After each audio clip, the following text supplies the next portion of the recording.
Bienvenue dans 10 minutes, le podcast des Français dans le monde pour aider tous ceux qui se préparent, et même les plus jeunes, à vivre la grande aventure de la mobilité internationale. Je suis Gauthier Seyss et j'ai le plaisir de passer 10 minutes avec Flora Tissier. C'est la gagnante du prix Jeune Expat de Racine Sud.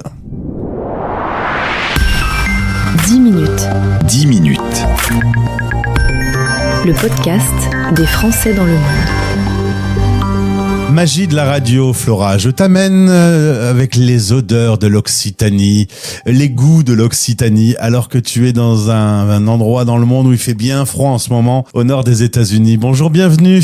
Bonjour Gauthier. Tu as ces relents comme ça d'images qui arrivent dans tes yeux sur ta région de Montpellier? Oui, parfois ça me manque un peu. Surtout en ce moment, du coup, là il fait assez froid.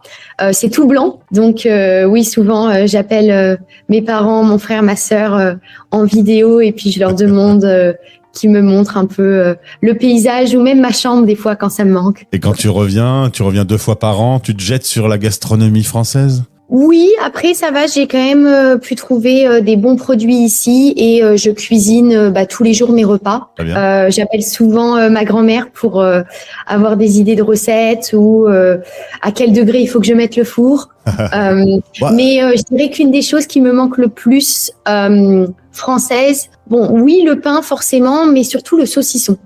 Ah ouais, et puis tu peux pas en ramener du saucisson dans ta valise, c'est interdit de passer la douane avec. Voilà. T'arrives à appeler ta grand-mère, t'arrives à t'organiser avec les fuseaux horaires, on a quand même quelques heures de décalage. Oui, ça va. Maintenant que je suis plus athlète, j'ai quand même beaucoup plus de temps. Et puis WhatsApp, c'est fantastique. Et puis t'as 2 horloges dans ton salon, je suppose, du coup, horaire français. Non, je connais par cœur. Je suis devenue très bonne en calcul mental. C'est moins 6 heures ou plus 6 heures, ça dépend comment on le voit. C'est assez facile de faire le calcul. Flora, c'est la tête et les jambes. Comme tu viens de nous le dire, très jeune, tu t'es lancée dans la course à pied et tu as atteint un beau niveau d'athlète. On dit quoi comment tu m'as dit semi-haut niveau, c'est ça? Oui, de niveau national, oui. Très bien. 4e au championnat de France. C'est pas mal, c'est la médaille en chocolat, mais c'est pas mal quand même. Je suppose que tu aurais voulu arriver première. Oui, je pense que à ce moment-là, forcément, je rêvais d'un podium. Première, je sais pas, mais en tout cas d'un podium.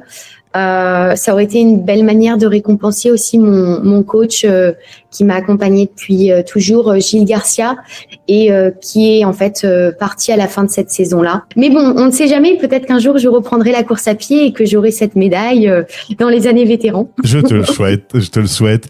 Côté école, tu vas aller à l'école internationale lorsque tu es en maternelle.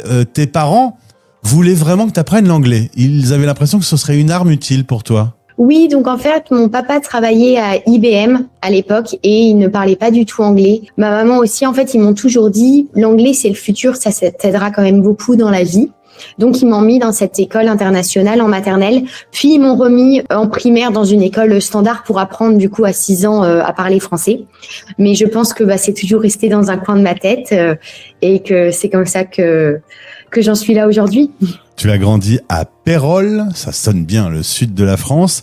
Et alors que tu es à l'école, tu auras l'occasion de vivre une expérience, une première aventure un peu loin de la famille, en Australie. Ça a sans doute été assez décisif dans les choix futurs.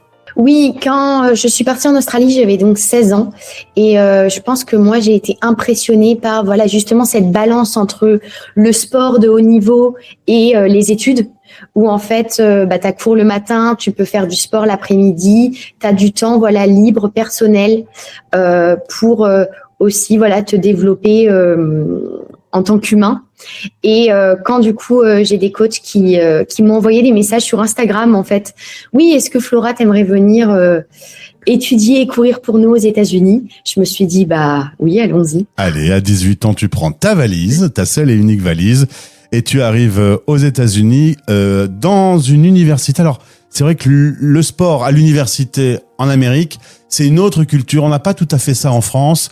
Il y a vraiment l'esprit de s'entraîner. Il y a du temps, il y a des moyens, il y a des hommes et des femmes qui t'accompagnent. Oui, je pense que vraiment, malheureusement même, j'ai envie de dire, j'étais dans de meilleures conditions que beaucoup d'athlètes professionnels français. On était 12 dans mon équipe, donc ça reste quand même une assez petite équipe. Et je pense qu'il n'y avait pas loin de 12 personnes et staff autour de nous. Quand on compte les masseurs, kinés, forcément coach, assistant coach, préparateur mental, coach que pour la muscu, ça fait beaucoup de monde. On avait même un photographe qui venait avec nous sur chaque entraînement et chaque compétition. Donc, j'ai vraiment j'ai découvert une autre partie du sport. Alors, tu vis à Dallas, à l'université SMU à ce moment-là. Tu commences à 18 ans à vivre cette aventure internationale solo. On sent comment quand on commence cette aventure? Un peu perdu? Comment ça s'est passé? Alors, je pense qu'au début, il faut quand même dire oui à tout parce qu'il faut justement s'ouvrir et apprendre un peu tout ce qu'il y a à apprendre. C'est aussi très fatigant. Je me rappelle que au début, forcément, j'avais pas le meilleur niveau en anglais, donc ça me demandait énormément d'efforts tous les jours, m'adapter aussi aux entraînements, à faire tous les cours en anglais, parce que du jour au lendemain, en fait, les papiers de 5 pages qu'il faut rendre au lycée, voilà, en philo, là, faut les faire en anglais. Donc c'est quand même pas la même. Et avec le temps, ça s'est bien passé. J'ai rencontré des amis. Et ensuite, on était là-dedans tous ensemble, donc on pouvait vraiment s'aider les uns les autres. Vous êtes serrés les coudes. Il y a eu des coups de mou de se dire « Oh là là, je vais rentrer, qu'est-ce que j'ai fait comme bêtise » ou pas? Bon, il y a eu quelques appels parfois à maman en pleurant, mais je pense que c'est surtout parce que des fois il peut y avoir des jours où on est un peu plus stressé, surtout quand on est athlète, on est un peu stressé pour une compétition. En même temps, il y a les examens. Il faut arriver à tout balancer. Mais honnêtement, je pense que j'ai quand même toujours été quand même consciente de la chance que j'avais de vivre ça. Et j'ai juste essayé de le vivre à fond. Alors, côté parcours, tu as un peu évolué. Tu es parti dans le domaine du recrutement chasseur de tête. Tu aimerais, par exemple, faire un stage cet été à New York. On a plein d'auditeurs qui sont français et qui sont à New York dans le domaine de la finance. Alors voilà, j'ai quelqu'un pour vous aujourd'hui. Flora Tissier, tu as un petit peu laissé le sport de côté, du coup? Après 7 ans de sport, forcément, je pense que j'ai eu l'envie d'avoir plus de temps pour moi ou pour juste développer d'autres choses, d'autres compétences. Voilà, je me suis un peu remis au tennis, aussi au badminton récemment. Et ça fait quand même du bien parce que de 90 km par semaine, je suis passée qu'à 30. Donc c'est vraiment, je cours pour le plaisir et j'en avais besoin. Et donc tu vis aujourd'hui au Michigan. On est entre Détroit et Chicago. Alors pour planter le décor, ce sont les Grands Lacs. De l'autre côté des Grands Lacs, il y a Toronto qui est à peu près à 2 heures. Tu n'as pas encore eu l'occasion d'aller voir les chutes du Niagara qui pourtant ne sont pas très loin non plus. Et puis on est en hiver, donc là en ce moment, il faut s'habiller très chaudement. Exactement, oui, c'est vrai que ça me fait un choc par rapport à Dallas parce que Dallas, il pouvait faire 27, 28 en janvier parfois. Bon, quoique des fois au Texas, c'est surprenant, mais il peut aussi neiger ou faire très froid. Ici, par contre, dans le Michigan, il fait froid tous les jours pendant 5 mois, Et en tout cas, l'avenir va se dérouler tout doucement. Encore une fois, si vous voulez de Flora en stage à New York cet été, c'est son rêve. Rester aux États-Unis, pourquoi pas. Ton chemin à 22 ans n'est pas tracé encore. Tu vas laisser les opportunités arriver? Oui, c'est ça. Je pense que ça dépendra des personnes que je rencontre, des opportunités que j'ai.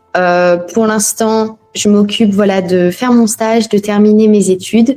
Et puis ensuite, on verra de quoi l'avenir sera fait. Et devenir une petite star en remportant le prix de l'expatriation de l'association Racine Sud, les Occitans dans le monde. Tu gagnes le prix Jeune Expat. Ça t'a fait quoi? J'étais vraiment très contente. Je pense que justement, j'en parlais avec ma famille et souvent, je me dis toujours, quel est le prochain objectif? Je veux toujours faire plus. Et c'était l'occasion un peu de revenir sur à l'époque, les 4 ans que j'avais déjà fait aux États-Unis et de voir tout ce qui s'était passé. Donc, j'ai vraiment beaucoup apprécié, adoré rencontrer tout le monde. Merci encore pour l'organisation de cet événement. Et on a 100 000 auditeurs qui aiment la mobilité internationale, qui écoutent la radio chaque jour. C'est pas eux qu'il faut convaincre, mais évidemment, ta vie, grâce à cette expérience que tu vis actuellement, elle sera forcément différente des petits Français qui restent dans leur vieille France. Je pense que ça dépend. Après, chacun vit ses expériences. Je pense qu'on peut aussi en vivre dans la vieille France, comme vous dites. Le plus important, c'est juste de vouloir devenir la meilleure version de soi-même, d'évoluer et de voir toutes les choses qui nous arrivent comme des expériences en essayant d'en prendre que le positif.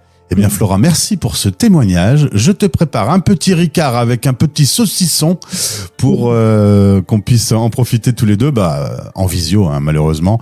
Au plaisir de te retrouver, je te souhaite le meilleur et puis trouve ce stage à New York. Merci beaucoup, bonne journée à tous. Vos podcasts sur la mobilité internationale sont sur fdlm.fr Français dans le monde. et sur YouTube en cherchant Français dans le monde.